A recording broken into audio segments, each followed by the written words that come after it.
Hello and welcome to It's Your Life Own It. My name is Marisa Blunorn and I am your host. I'm so excited to be here with you as I am always. We're talking today about the importance of effective communication, and I am pretty sure that you've heard this topic before, but I want to bring it to you from a perspective of being more self aware with the intent of self development with the results of self mastery. And so, taking center stage and owning it with me today is one of our contributing writers, Nathaniel X. Ross. You there, Nathaniel? I am. Hey, how are you today? You're coming. We're really international because neither of us are in the U.S. You are in Thailand. I am in the Dominican Republic. So, we are definitely an international broadcast today. Uh, Excited to be here. I spoke kind of solo on this topic just recently, and I want to hear from you.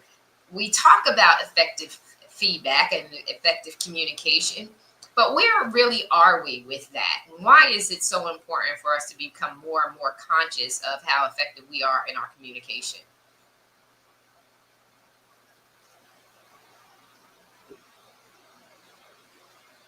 Well, I'll start with where are we?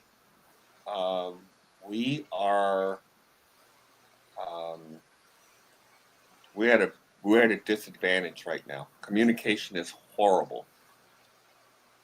People don't understand the English language, let alone how to use it, and as a result, there's lots of miscommunications.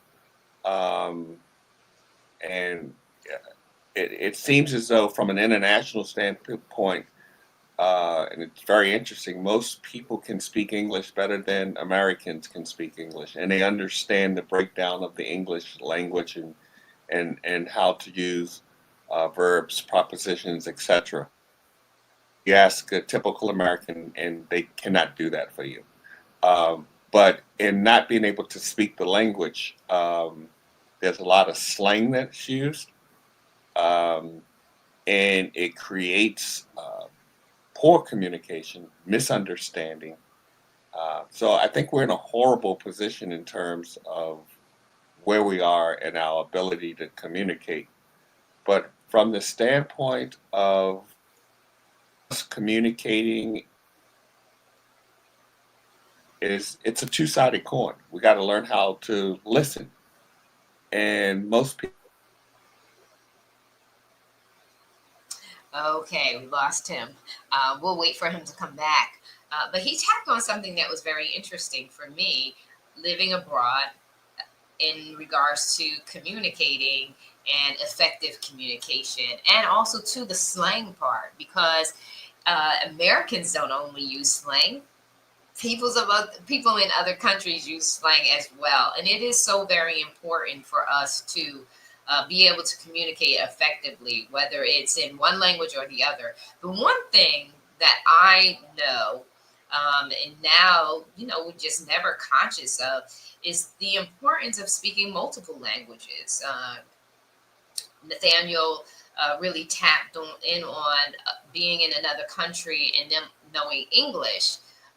One of the things that really got me, and a shame on me, so to speak, kind of thing, was that in the US, it's not a top priority for us to speak multiple languages. But in other countries, it is very important to speak multiple languages. And regardless of the class level, even the poorest of the poor speak multiple languages. I know here in the Dominican Republic they do, and they speak French, Patois, they speak German, some speak Swedish, and they definitely speak French and Spanish here. And so that's like six, seven different languages that this country here speaks.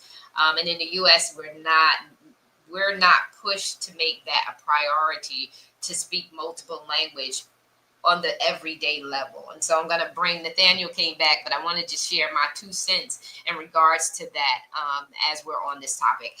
Nathaniel, you're back. And so you were just Okay, to where, dive. where did I cut off at? people listening.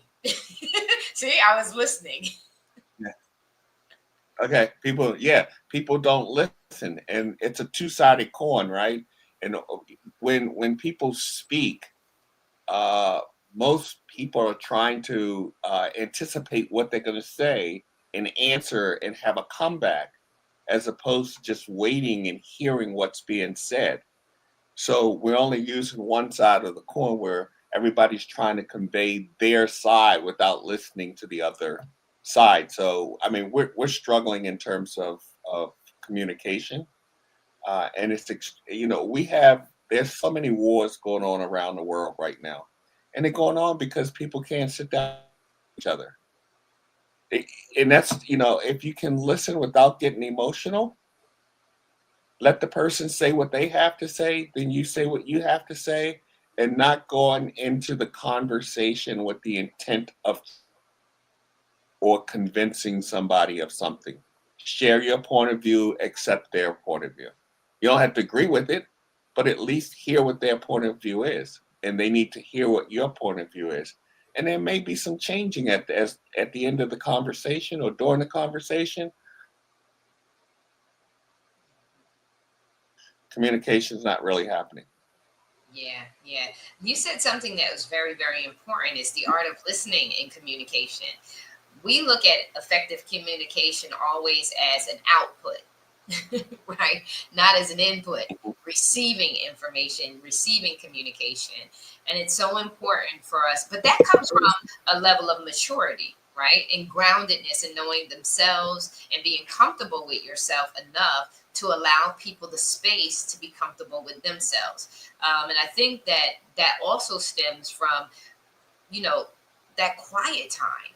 Like, when are you quiet and not talking and not communicating, and allowing things to process? You mentioned in your communication that people are listening to respond, but how can you respond with clarity, with validity, if you have not even heard all of the information that you need to receive as an input, before you can analyze and really give an effective and accurate response to something? I think that it's really stems from folks just sitting and being quiet for a while, not communicating, clearing your mind.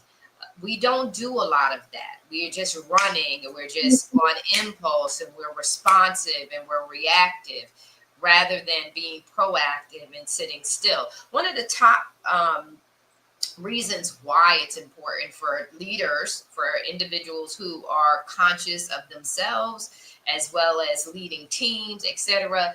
It's important for you to want to develop your communication skills because of what you said, influence, right?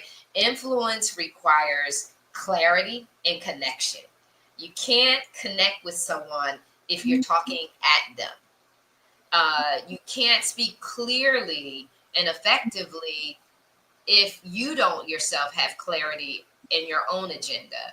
And so I agree with you. We are in a serious peril because we lack maturity. We're adults and we got the age, but we don't have the mature groundedness required for effective communication. You said something too. We have to not have an attitude. Things don't work out the way we want. We've got an attitude that shows up in communication, that shows up in our effectiveness in collaborating, taking things personal, rather than allowing people to have their perspective. You have your perspective, and there are differences, but where's our commonality, and things like that. What would you recommend? How do we come to a place individually, self-awareness, self-development, self-mastery? How do we come to a place individually where we could begin to start that change and become more effective communicators and really connecting with our partners?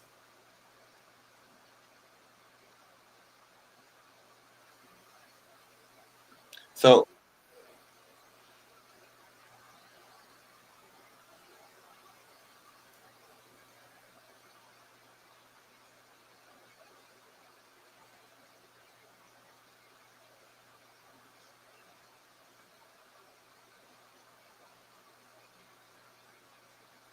There we go. He is coming to us from Thailand. He will he will be back. No worries. Sometimes technology is just like that when we're dealing with being so international. And so we'll wait for him to come back. But taking center stage and owning it with me is one of my other contributing writers who's backstage, and her name is Teresa Palmer. Teresa, I'm so glad you were able to make it in. What a Yeah, wonderful.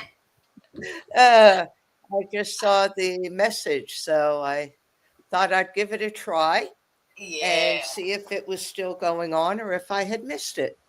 No, you So are here we here. are.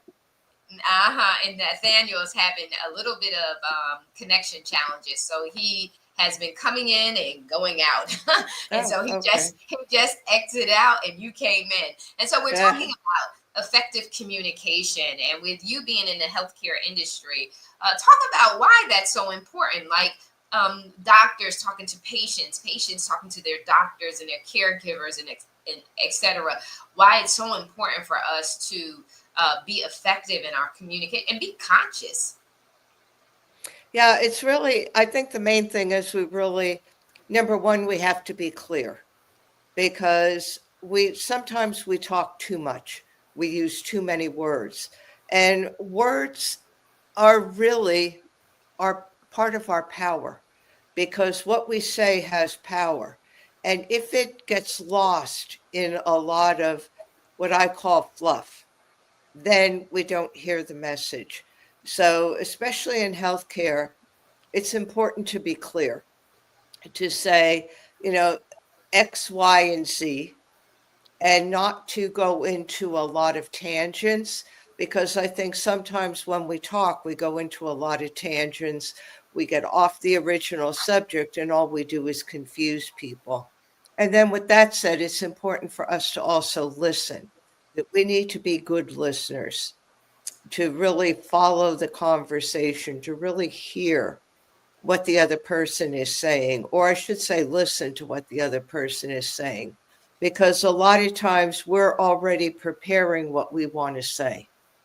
So somebody's talking back to us, and instead of us really listening, what we're doing is we're already thinking in our heads, okay, what am I going to say? How am I going to respond to this?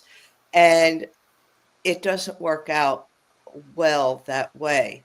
And I learned a lot about talking and listening because I practice French. And French is a difficult language. And I joined a French Toastmasters club to help myself improve.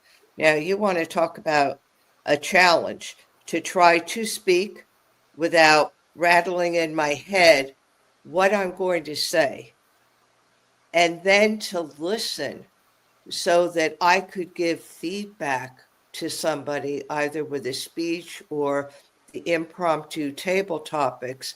And I think it was then that I realized just how important our ability to communicate really is.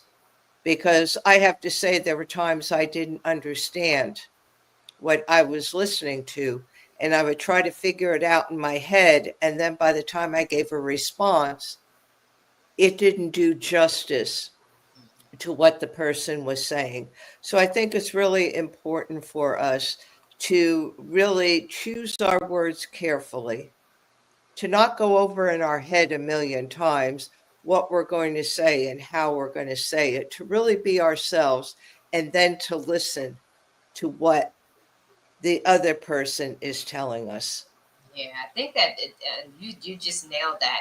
I think, and I deal with that every day here, because in being in the Dominican Republic, and majority of the people, I want to say 95% of the people that I interact with on a daily basis, predominantly speak Spanish, and they may say they speak English, but they really don't. They speak Spanish, and so you can also see those who are bilingual or trilingual. You can also see how when they're communicating, they have to actually think, and they have to shift gears from the English language to the Spanish language to the German language or whatever language they're speaking. They actually have to do a mental shift to do it. And I feel that not on on their level, but I feel a little bit of that myself because sometimes when I'm speaking to someone who speaks English, I speak a little Spanish, not realizing I need to shift over. This person is, an English speaker. You don't have to speak Spanish. So it is a consciousness. But what it does when your consciousness level is heightened like that, it causes you to think. It slows you down enough to really, really hear and to process and to examine and be careful. It also allows you the opportunity to be careful about how you're going to respond or how you're going to say things. And when before Nathaniel jumped out, we were talking about quietness, and you talk about meditation. And quietness helps us also to be more conscious of the fact that, are we listening? Because we're bombarded all day, right? We got all these things going on. We got all these responsibilities. And if the person does not have the gift of engagement, where they have engaging communication that can keep our attention while they're talking to us, we are thinking about a gazillion other things. We have to now become conscious of disciplining ourselves enough so that we pay attention to what's being said consciously. And meditation is critical, I believe. And one of the things that we can do in order for us to begin to do that, I have decided in the morning, instead of getting up and doing this, to sit quietly. Don't say anything, don't do anything, and to discipline myself to be quiet. Because it is easy to start wandering off into, well, what do I need to be doing? When you're quiet long enough, what do I need to be doing? And da, da, da, da. And these are things that we did when we were little kids. Remember in preschool, you had to sit for quiet time, right? Right? We lost that because now we're adults. No one can tell us to sit still. We're going to do what we want to do. Well, some of those things were designed for us to discipline ourselves so that we can learn some more effective skills. And to be quiet enough to hear someone else takes a level of maturity and responsibility to say, I see you, I value you enough to listen to what you're saying, whether I want to hear it, whether I agree with what's coming out your mouth. But the important thing is for me to value you enough to hear what you're saying, because it's important to you. It's important to the person who's communicating. So, Teresa, talk to us about some tips that you may have for our viewers to kind of get to that place where they can be more conscious of the need for this and how it'll benefit them if they learn this skill. Right. I think definitely we need to be aware of ourselves. And the only way we could be aware of ourselves, our self-awareness, is to sit quietly. So like you said, first thing in the morning, even if you don't get out of bed, you could always lay in bed, or evening if you work shift work, however your day and night is, just to sit there quietly. Because we do have a voice, and it's not that voice in our head, because that's the chatter of our ego that we're always listening to. But it's that voice in our heart, and it's that inner knowing, and it's that inner guidance. And if you look at children, we really need to be more like children, because children just naturally listen. If you ever see a child that's engaged in watching a movie, listening to something, they have their full attention. Okay, a lot of people say, oh, kids move around, they do this, they do that. Well, that's when they're not interested. And at that point, they're trying to say they're not interested. They don't have that adult filter that we do to sit there and suck it up. They Right. just do something different. But when a child's really engaged, whether it be play, whether it be reading, watching watching a movie on a video, or even playing video games, it takes their full attention. And as adults, we try to multitask, and we don't take the time to really sit, to be with ourselves, to really engage. If you ask any adult, when was the last time that an adult may be watching something, whether it be YouTube, a documentary, something for fun, something for work, a video game, anything. You ask an adult, did they have their full attention on that? And 9 times out of 10, they're going to say no. Because even when you see people sitting there scrolling on their phone, they're not really paying attention to their phone. Their mind is all over the place. And as much as I'm not advocating stay on your phone all day, I think if we did it with a purpose, and if we really concentrated on either those texts, those emails, maybe the YouTube that we're scrolling through, whatever we're scrolling through, if we really concentrated on it, we would be spending time with ourselves, even though we would be using another device to do it. So there could even be benefit in our phones and in our computers. We just have to really find that. But we need to sit quietly or lie down quietly.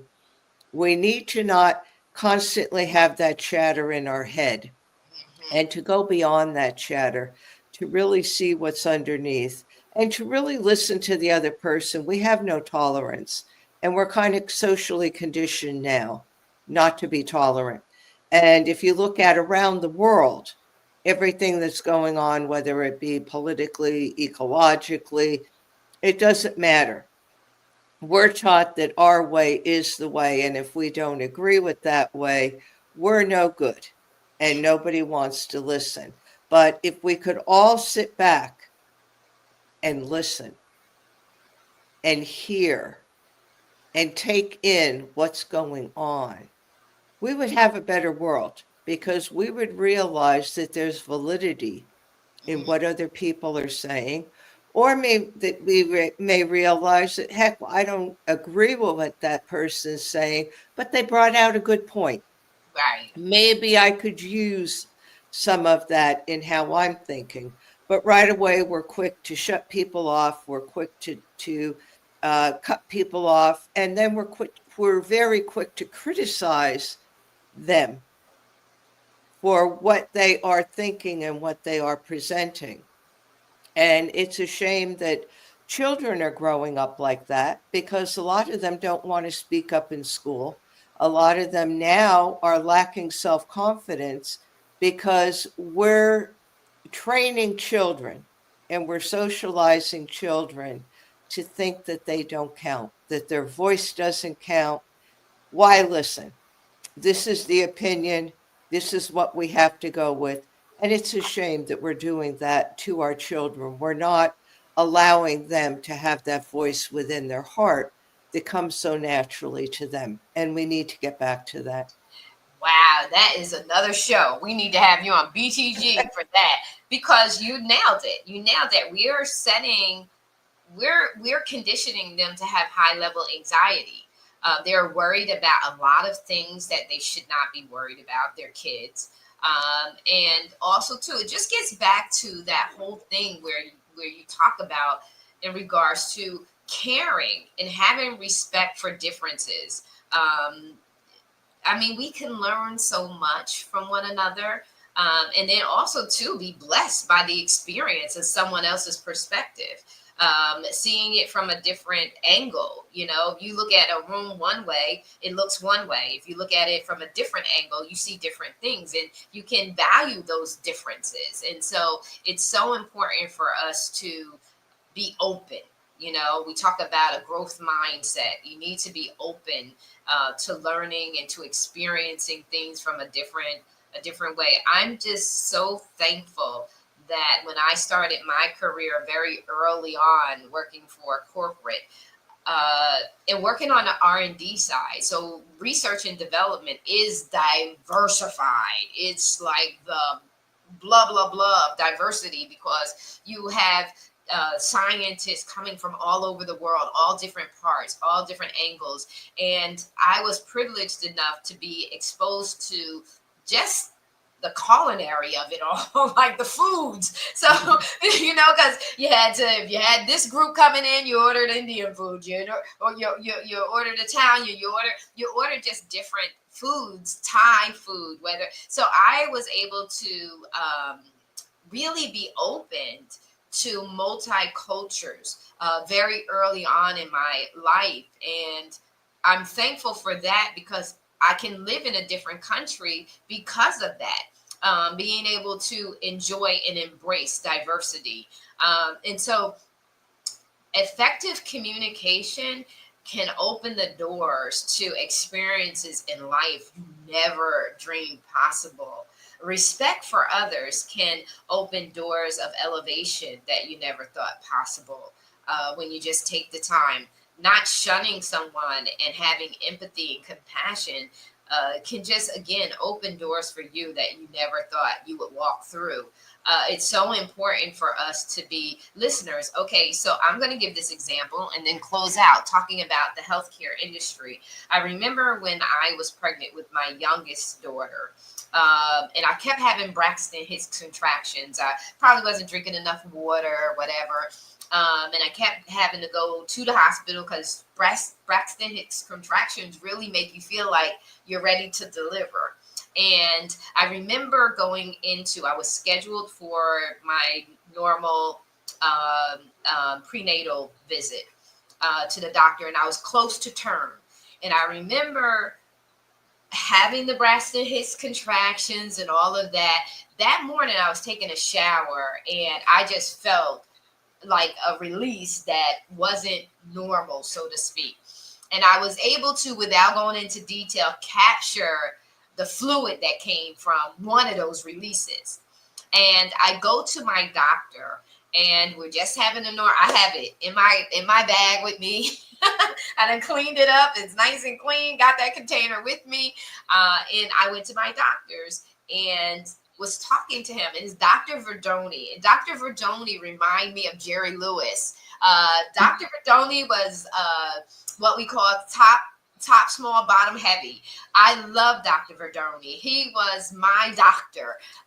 And so him and I always had conversations back and forth, very, very personable. And I felt very comfortable talking to him about anything pertaining to my body. He was my OBGYN. And I talked to him about what I was feeling and experiencing. And I told him, I said, I feel like I was going to the bathroom and it did not feel like the normal release. And so I said, I brought it with me, and they tested it and it was embryonic fluid. So immediately he said, go home, pack your bags, get to the hospital, because I was leaking. And so I got to the hospital, had my daughter, all is well. However, if he did not listen to me, if he was not willing to if he would have dismissed that, like me giving him the container and me knowing my body, I knew my body, and me sharing with him, then what could have happened with that scenario? What could have happened in that scenario? So that's why, even when it feels like it's unconventional, even sometimes when you feel like someone who's communicating with you is like, oh, here we go again with her story. Sometimes it's very important that we take the time to just listen to something someone is saying to us, and listen without the anticipation and the prejudice of how we're going to respond. I had one woman tell me, I can't respond to you, Marisa, because I don't know the whole story. And that resonated with me. She says, I don't give feedback, or I don't respond to something if I don't have and it's not necessarily that we will always have all of the information, but it made me pause enough to say to myself, Marisa, she's right. You need to have more information than to just respond automatically. And so, you have any closing thoughts, Teresa, in regards to, I shared my story, you shared about the youth, and you are so right about the kids. Kids, when you think they're not listening, it is the very moment when they can echo back to you exactly what was said, with you're just sitting there saying, well, I didn't even realize you were paying attention. So your closing thoughts, Teresa. My closing thoughts are we need to know ourselves. We're too much in our head because that's the way we're conditioned. So if we could spend time, quiet time, just getting to know ourselves, we know what they need. I mean, your example, if you didn't know yourself and have your intuition, that would have gone unnoticed. It definitely would have. So you need to know yourself. You need to be, and that only comes through our self awareness. And self awareness only comes from when we could listen to ourselves and really make that connection again back to our heart. And just the same connection we had when we were children, that spontaneity, that not overthinking things. It's important to be in your head because there's a lot of logic and there's a lot of thinking, but we have to balance the mind with the heart. And I think that's where we've been falling short lately. We fall short with it in healthcare because, uh, we look at everything in terms of what's the logic. And there's a lot of things that can't be explained that happen. And a lot of times they get dismissed because we say, oh, that couldn't have been that. You hear that a lot in medicine. Um, that couldn't have happened. I know many years ago, I had I had a mammogram, and I was told it was abnormal, and they wanted to right away do an ultrasound and then do a biopsy. That's how abnormal they thought everything was. Well, I didn't quite think the story quite fit. There was something telling me it wasn't right. So I called my GYN, who I really expected, and he said there's no need to rush. Said have an appointment with a specialist first, and then we'll take it from there. So he got me an appointment with the specialist the next day. She was a breast surgeon. I liked her, but she took another she had the old mammogram there and she took another mammogram. And when she took it, there was nothing there. So I had also gone to my family doctor and not too long after that. And I relayed the story to my family doctor. You know the response I got? Because I said, I feel like I experienced a real miracle of having something there and having a breast surgeon that's showing me on the new mammogram that she couldn't find anything. She had no idea what that was. She passed it off as some sort of technical thing. Right. I passed it off as because I did a lot of inner work and I really worked with seeing that lump and seeing it disappear. Well, my family doctor treated me like I was a complete nut and said to me, that didn't happen. Before I could even get my whole story out, he said to me, that didn't happen. I said, what do you mean? He said, and he waved his hand at me. He said, that was your imagination. He said, it was a technical thing. There was nothing there to begin with. Wow. And Wow. I changed doctors after that. No, But he that's would not hear me out. I mean, even if he wasn't a believer, he could have said, wow. yeah. It's That's really, your there's hat. things that we can't explain by science. Yeah. And it looks like, everything worked out well for you. Yeah. So Yeah. And that's my that's story about how we disregard people. yeah. And we miss out on that because here you go and you're gone. You're gone, and they don't realize that what happens. And these are relationships. So, like I said, Dr. Verdoni, I loved Dr. Verdoni, and I was young. I was only in my 20s, but I preferred a male doctor over a female doctor, and I could talk to him.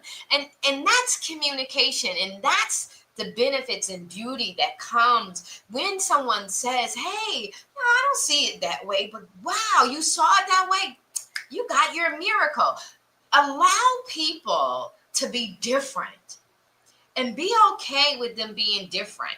If it's risky and you feel led to say, hey, I think that's a little risky, then say it, but speak your piece. But don't don't take anyone else's thunder. But No. this has been great. And you know, Teresa, we could go on and on for Go on. days in regards to this because we want to see people healthy. And the art of communication has a lot to do with us emotionally. It's an emotional experience and exchange. Yeah. And when we realize that, we will show up a little differently. And so I want to say thank you so much for staying the thank course, you. Teresa. I'm glad I got on. I thought I was really late because by the time I saw the message, 15 minutes had passed. And, It was I said, perfect. oh, Right? no. Yeah, I figured I'd try it and whatnot. So I'm glad I did. Because your words inspired me. It reminded me about being young and the innocence of our young babies and how they really do and they are listening to us. And we know that because now our kids are suffering from a lot of anxiety that's unnecessary, and we have to go back and now we have to change that. But that's a show for another day. Teresa, It thank you is. so much for letting you. your words inspire us. Ladies and gentlemen, we are out.